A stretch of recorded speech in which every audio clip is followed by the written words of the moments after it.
Since the official announcement of Echo Fighters, quite a lot of confusion comes into the determining factor that defines an Echo Fighter.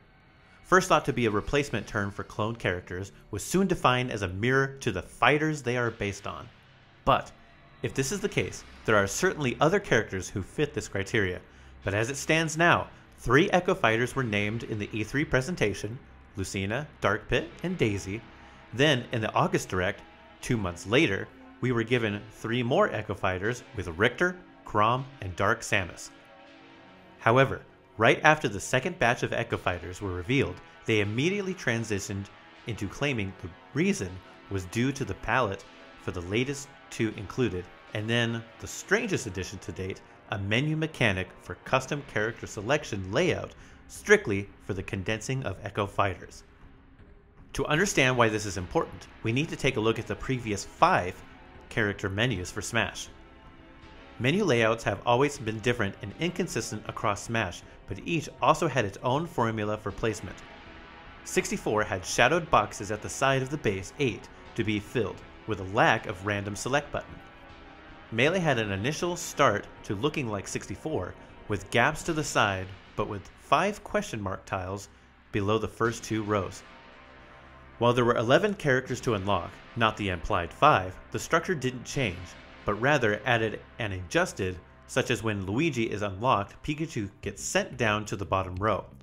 But the tile formation of 999 with the end result of 2 bottom corner spaces left, leaving the bottom row with 7. This difference led to the speculation of hidden ways to unlock the remaining 2 spots, which were never the case. The cast ended up being 26 characters, however, with Sheik attached to Zelda, with by holding a button during stage select you could start out as Sheik instead of Zelda. Brawl again took a new design route, with starting with a look that was intended to mirror the layout of the final roster of Melee, and also included a random select tile for the first time. As you filled the roster, characters would shift and rearrange. This is where the design of the character menu changes really starts to be affected. With 4 clean rows of 9 tiles for 36 tiles total, and one of them being random, but 39 characters in the game, to make a clean look more condensing was done. Zero Suit Samus was treated like Zelda and Sheik were in Melee, with requiring you to hold a button when starting to go to the stage select to switch off Samus to ZSS. Zelda, however, this time was given a dual portrait on the select screen, with after selecting the tile you could go down to the player card and select either Sheik or Zelda. The same ability was given to Pokemon Trainer when selecting Squirtle, Ivysaur, and Charizard. Smash 4, 3DS, and Smash 5, Wii U, as recalled by Sakurai, which does make Ultimate Smash 6 in his eyes, were both given different menu designs, and for good reason. Due to the limitations of the 3DS, character select had to be simplified, and while there were characters to unlock, they would fill the screen until eventually filling it minus the bottom 2 rows, which left room for 4 tiles, which eventually was given a 4 tile length button for Extra Fighters, where all the DLC were placed. The character order mirrored that of the Wii U version, for rows starting with Mario in the top left, likely to make transitioning from either 3DS to Wii U an easy way to locate characters. The starting roster was an oblong shape, with the second row having the most characters, leaving 1 on each side of the far columns. With 4 rows persisting for a majority of the starting life of Smash Wii U, things changed when the final DLC was dropped and created 2 different variations of the final form for the character select screen could take. The Mii Fighters were not standard on the select screen, so if you never created them, they simply wouldn't be seen as a choice to select, and you had to leave the character select just to make them. Even if 1 was created, however, a tile for all the Mii Fighters as a collective will appear, and a drop-down menu will appear in a 2-stage selecting form when trying to select the Mii Fighter. It is because of this, if the Miis were not present, you had 4 complete rows filling the screen, with all columns and rows being equal, including the random button at the bottom right. However, if you were to have the Miis present, the whole character select screen would change, pulling characters from each row to form 5 rows, with the first 2 having 1 more tile than the bottom 3 rows. So, why is this all so important? The simple answer has to do with what the Switch is to begin with: a home console but more importantly, a handheld console. When you are forced to design something for a smaller screen, as we have seen with the 3DS, different design choices have to be made. There is only so much you can place on it before something becomes too condensed to streamline. What does this have to do with Echo Fighters and the condensing menu mechanic? Everything!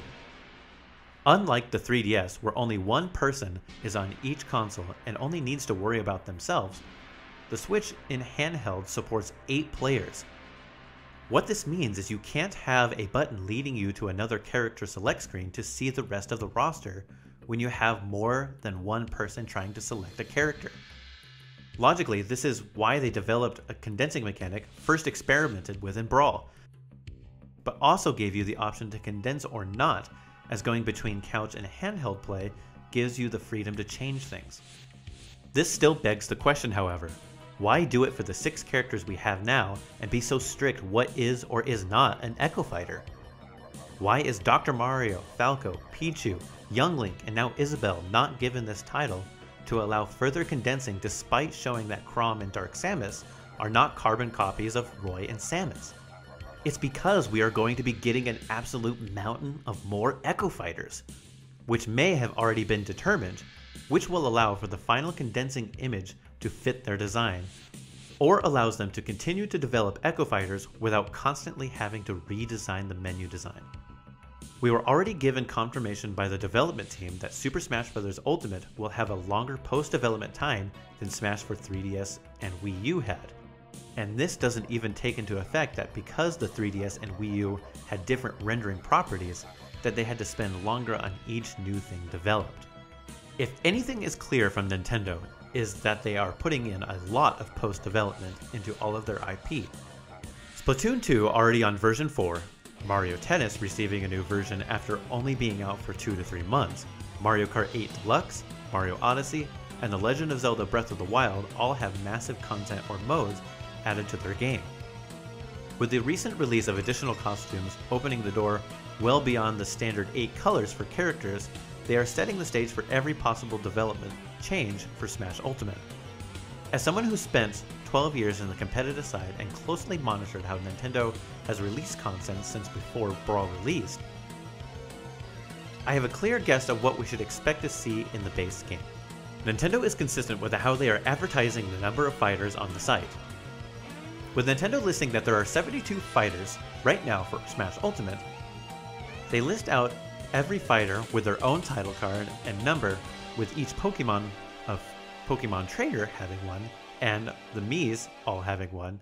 The actual number is 74. It's because of this I believe the box theory to be false, as their specific marketing for the Miis and Pokemon Trainer puts you at 72 tiles, which would fill the box, leaving no new fighters and no current confirmation of all fighters are announced. What's important to understand, however, is tiles used for character select. Miis will all be on one tile, and Pokemon Trainer will also be one tile as shown in the current demo build of the game. There is also a random select tile. So, let's math it out. We take the 68 and pull out 4, since the Trainer and the Miis have their own number, but we need to leave 1 for each for the official count. 64 characters, 1 random button tile, giving us 65 tiles, or with the 6 echoes not condensed, 71 tiles. We can see by design that all rows but the last will have the same number of characters. We also know that for modes like Smashdown or for handheld, we need to keep everything on screen. I firmly believe we will get 5 rows of 16, giving us 80 tiles but 79 character tiles. Before I explain why, I want to address something about Smashdown that I see way too many people assume it implies. People assume that for Smashdown to work properly, you need to have a roster divisible by 4. Here are some reasons why that is an illogical assumption. 1. Assuming this spells disaster for any new characters they add, as it would throw off this divisible by 4 theory unless they always dropped 4 new characters on us. 2. People speculate that not more than 4 people can play this mode, so not to worry about 5, 6, 7, and 8 working with this roster count. But in reality, the The roster's likeliness of being divisible by 4 and 3 is in honesty not possible for the base roster, as you would have to add 12 characters just to get them to line up.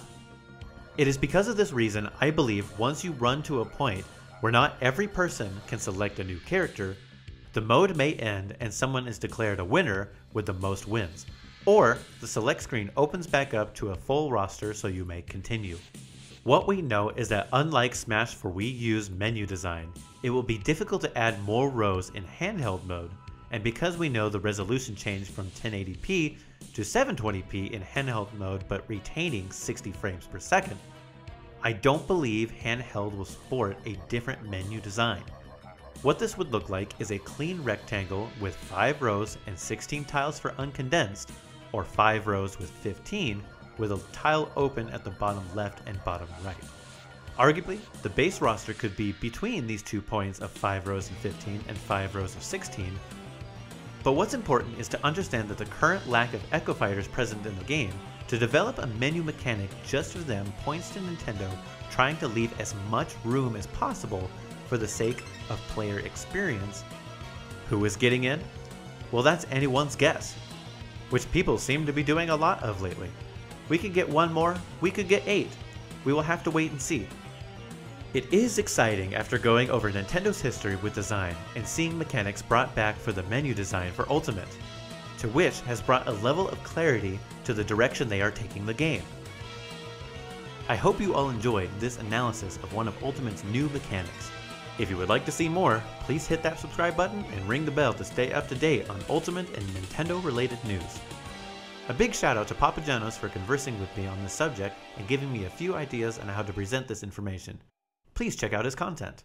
With that, I'll see you all in the next one. Until then, keep snooping.